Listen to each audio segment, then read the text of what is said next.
I mean, the dollar has got a lot of downside in it.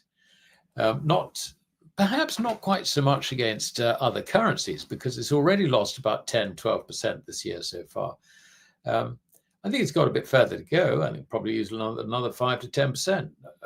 But principally, because the dollar is the numero uno currency, fiat currency, the king rat of fiat currencies, where it goes, the other currencies go. And we're seeing this, if you like, in the relationship between fiat currencies, which are credit, and real corporeal money without any counterparty risk in everybody's common law since Roman times.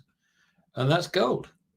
It's not gold going up, it's fiat currencies going down. And they're going down at an accelerating pace. If you realize that, then you can defend yourself. If you don't realize it, you'll go down with the currency. So that's the issue. I think it has to get to the point where people have to vote these politicians out to encourage the kind of spending, like we saw with Malay and Argentina, where it was, it's been multiple decades of sort of stagnation.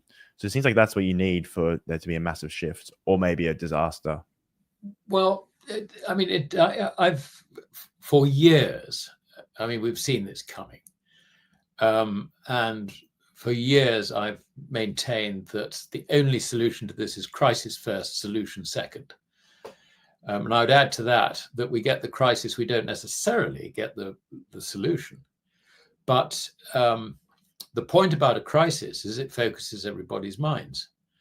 And there will be a moment when a sensible politician realizes that he can take his electorate with him on the necessary reforms.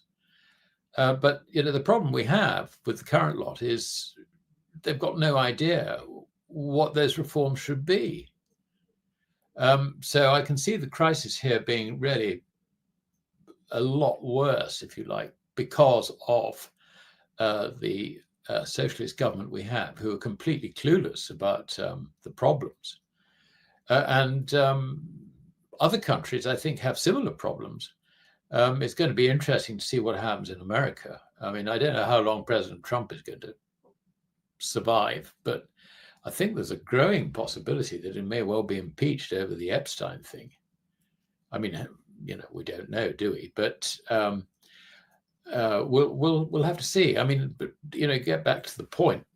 Crisis first, solution second. We just hope that the people in charge have got the common sense to see the solution, and given the electoral opportunity to implement it. Because when you get a crisis, everybody, they stop, demanding yet more welfare, demanding this, demanding that. They see a crisis, real crisis, and then the establishment gets back behind a solution. That's really what we want to see. It could happen. I don't know. The obvious question, if you like, that follows on from that is, when is it likely to happen?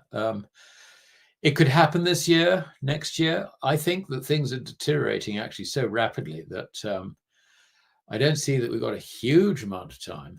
I think probably 18 months at most, and could be a lot sooner. And particularly as bond yields start rising and undermining the equity market, undermining the whole credit caboodle, this could actually happen very, very quickly.